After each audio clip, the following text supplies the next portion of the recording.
This is Optimal Finance Daily, episode 1873, The 3 Most Important Words in Financial Planning by Erik Carter of financialfinesse.com.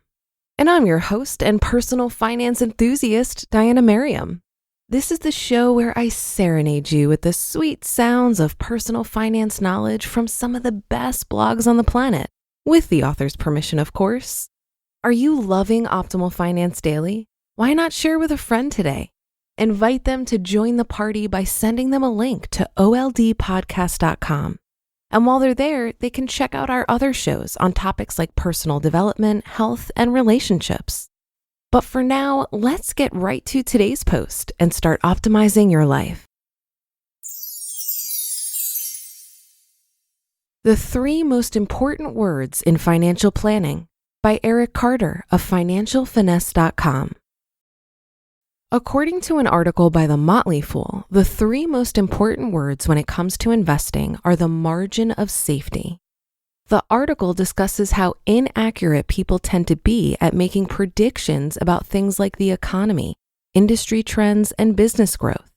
Since this unpredictability can wreak havoc on investment plans, many of the top investment experts recommend investing with a margin of safety, which is, quote, simply the distance between your predictions coming true and needing those predictions to come true. You can try to predict the future, but a margin of safety gives you room for error to be wrong, end quote. In other words, rather than pick the investment that needs to grow at 10% per year to pay off, pick the one that could grow at 10%, but would still be a good investment if it only grew at 5% with anything else being gravy on top. This is not only a good rule when it comes to investing, but to financial planning in general. For example, a margin of safety is essentially the whole idea of having emergency savings. They provide a buffer from going into debt or not being able to make your mortgage or car payments when your spending plans don't go exactly as planned. The traditional recommendation is to have at least 3 to 6 months worth of necessary expense in an emergency fund, but some experts have increased that to 9 to 12 months because of the weak economy and high unemployment rate. The same is true of insurance and estate planning. Make sure you're adequately insured and have documents like a healthcare directive and power of attorney in place. Otherwise, you're betting you and your family's well-being that nothing will ever happen to you. I don't know about you, but that's not a bet I would be willing to take. It's also vital to have a margin of safety in your retirement planning. Entering numbers into a retirement calculator that are overly optimistic will produce a case of the old garbage in, garbage out, and by encouraging a false sense of security, can actually be worse than not running a calculation at all. Here are some inputs that you'll want to have a margin of safety for. Retirement expenses. When doing retirement projections, you want to aim for a retirement income that's a bit higher than you think you'll need. For one thing, tax rates are likely to be higher given the rising national debt and cost of entitlement programs. At the very least, you'll also probably need to spend more than you do now on healthcare. A recent Fidelity study estimated that a 65-year-old couple retiring today will need about $220,000 to cover healthcare costs through their lifetime. That doesn't even factor in long-term care costs or future cuts in Medicare that will likely be needed to keep the program solvent. Yet a survey showed that about half of pre-retirees expect to only need $50,000 to cover healthcare costs in retirement. Social Security. Don't assume you'll get the full amount listed on your statement. Starting in about 20 years, Social Security is projected to only be able to pay 75 to 80% of expected benefits, so assume you'll get no more than 75% of what's promised.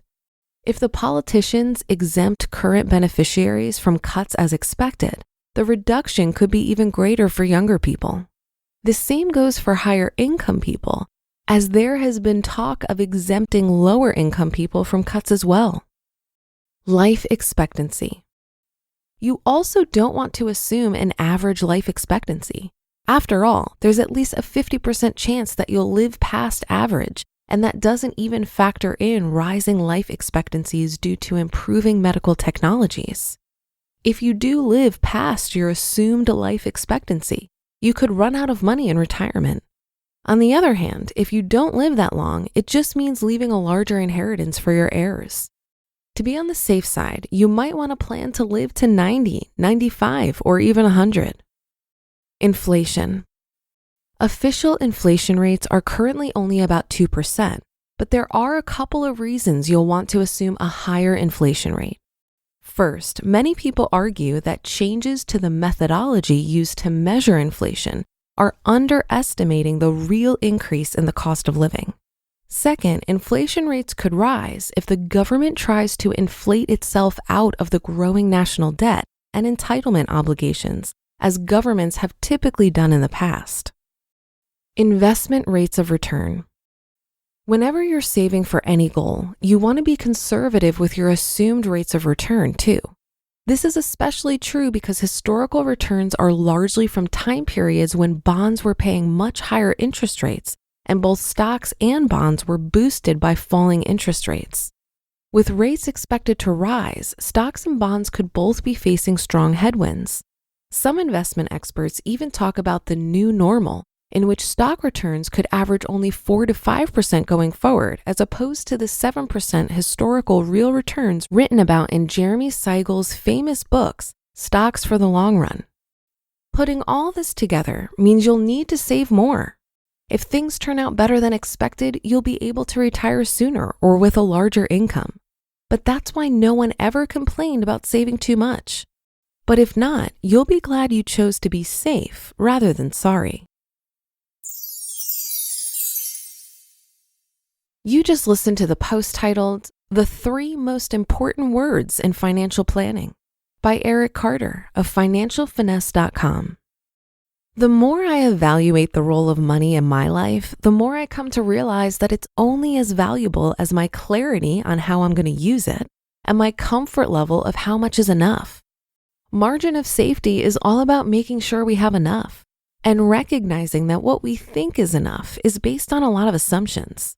We can't anticipate every future financial need, so it's beneficial to pad our numbers to some extent and to think through backup plans. But we should also be mindful of taking it too far and becoming overly pessimistic about the future. I know lots of people with a much higher net worth than me, but a much lower level of comfort when it comes to using that money to explore more freedom in their lives. To me, that's where this paradox of money becomes really apparent. We're all chasing more money for the options that financial freedom opens up. But if we never get to a place where we truly feel we have enough money, where we can explore different ways of using our time and energy, then what's the point? That should do it for another edition of Optimal Finance Daily. Have a great rest of your day, and I'll see you on the Wednesday show tomorrow, where your optimal life awaits.